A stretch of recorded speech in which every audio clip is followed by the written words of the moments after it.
Bismillahirrahmanirrahim. Assalamualaikum warahmatullahi wabarakatuh.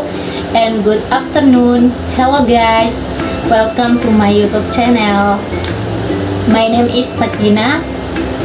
My program studi accounting Khairun University, Ternate North Maluku. Di sini saya akan membahas sedikit mengenai tentang fenomenologi. Kira-kira apa sih yang dimaksud dengan fenomenologi itu? Untuk mengetahui lebih lanjut mengenai fenomenologi itu, mari kita simak video berikut ini. Baik, pada video kali ini yang akan kita bahas mengenai materi fenomenologi. Yang akan kita bahas yaitu 1. Pengertian metode fenomenologi, 2. Ciri-ciri khas dari metode fenomenologi, 3. Manfaat dari metode fenomenologi, 4. Yaitu fungsi dari metode fenomenologi. Untuk selanjutnya, mari simak video berikut ini. Baik, di sini yang akan kita bahas pada poin pertama yaitu mengenai pengertian fenomenologi. Nah, kira-kira apa sih kata fenomenologi itu? Kata fenomenologi dalam bahasa Indonesia berarti ilmu tentang fenomena. Kata fenomena sendiri sangat umum digunakan dalam kehidupan sehari-hari. Orang banyak mengartikan bahwa fenomenologi adalah gejala.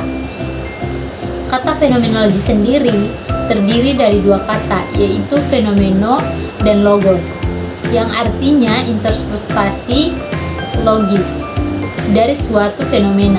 Fenomena itu sendiri adalah apa yang terungkap pada bidang pengertian kita. Sedangkan logos adalah suatu kemampuan berpikir dan mengartikulasikan pemikiran dalam bahasa.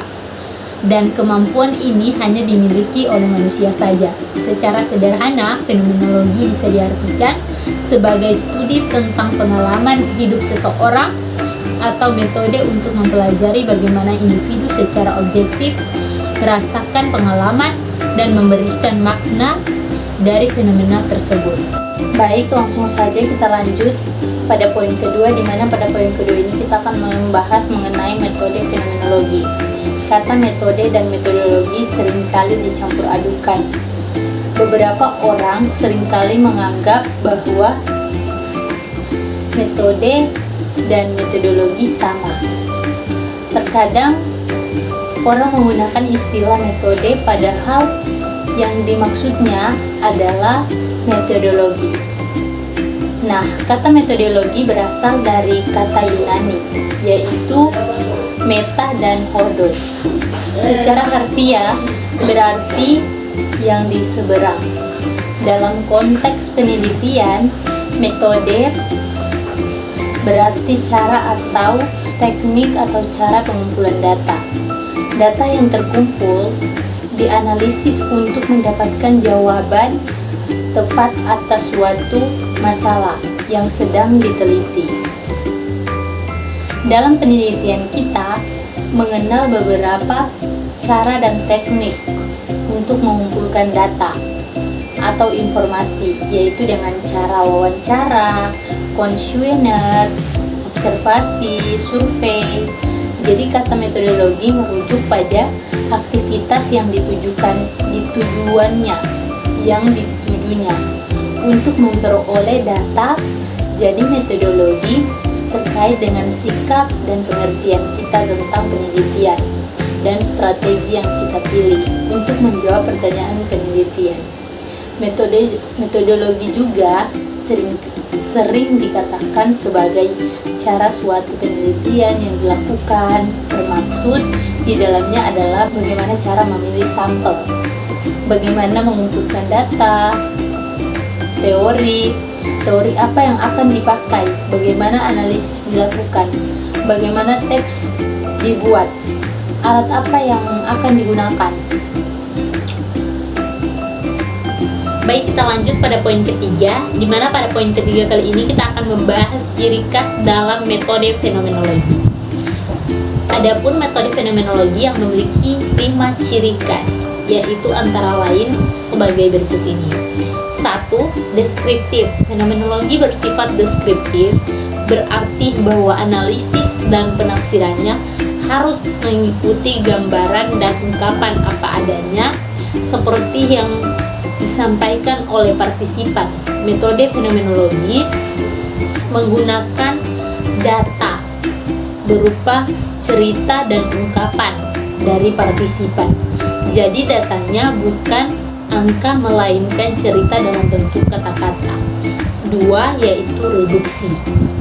Nah, sifatnya reduktif, berarti bahwa fenomenologi mengambil arti dari setiap pengalaman sebagaimana yang diungkapkan oleh partisipan berdasarkan apa yang dia ketahui atau dalam kesadarannya dari pengalamannya.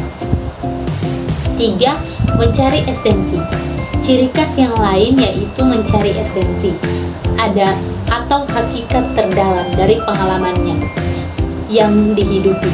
Hakikat dari pengalaman adalah sesuatu yang ditemukan oleh peneliti dan bukan apa yang diungkapkan langsung oleh partisipan. Partisipan memberikan informasi tetapi peneliti mendapatkan esensinya. Esensi ini adalah hasil ilmiah dari penelitian yang dibuat. 4. Keterarahan. Ciri khas lain dari metode fenomenologi adalah fokusnya pada keterarahan. Maksudnya bahwa apa yang kita teliti haruslah apa yang kita kenali melalui kesadaran kita. Kalau objek peneliti kita terkait dengan pengalaman orang lain, maka partisipan dapat penelitian harus memiliki pengalaman tersebut dan juga bersedia untuk membagikan pengalaman itu. Peneliti tidak akan mendapatkan informasi yang akurat dari partisipan yang tidak memiliki pengalaman tentang objek yang hendak diteliti. 5. Keunikan manusia. Metode fenomenologi memanusiakan perhatiannya pada pengalaman partisipan. Setiap manusia memiliki pengalaman yang unik dan berbeda-beda. Manusia memberikan arti pada dunianya atas caranya sendiri. Memahami manusia berarti mengerti pengalamannya secara langsung. Metode fenomenologi berusaha untuk memahami seperti apa pengalaman yang dihidupi, bukan sekedar reaksi orang atas pengalaman tersebut.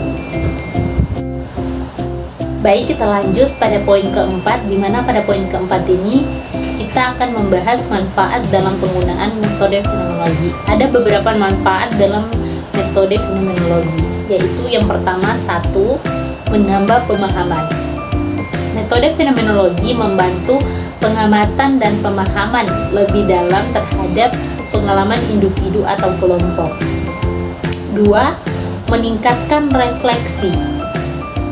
Proses pembelajaran melalui fenomenologi memperkuat kemampuan individu dalam belajar atau mengajar dan menganalisis pengalaman mereka sendiri secara kritis dan efisiensi. 3. Meningkatkan komunikasi. Metode fenomenologi membantu individu atau kelompok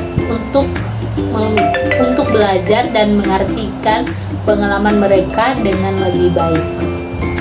4. Meningkatkan adaptabilitas. Melalui pemahaman lebih dalam tentang pengalaman individu, metode fenomenologi membantu individu atau kelompok untuk menyesuaikan diri dengan perubahan dan situasi baru yang dihadapi dengan baik. 5. Meningkatkan kreativitas. Proses pemikiran fenomenologi membantu individu untuk melihat masalah dari sudut pandang baru dan membuka jendela kreativitas dalam mencari solusi dan inovatif. Baik, kita lanjut pada poin kelima, di mana pada poin kelima kali ini kita akan membahas fungsi metode fenomenologi. Fungsi dari metode fenomenologi adalah untuk memahami dan menganalisis pengalaman subjektif individu atau kelompok dalam konteks tertentu. Metode fenomenologi ini dihasilkan oleh filosofer Jerman yaitu Edmund Husserl pada abad ke-20. Sekian, terima kasih. Thank you for watching guys. Don't forget to subscribe, like, and comment.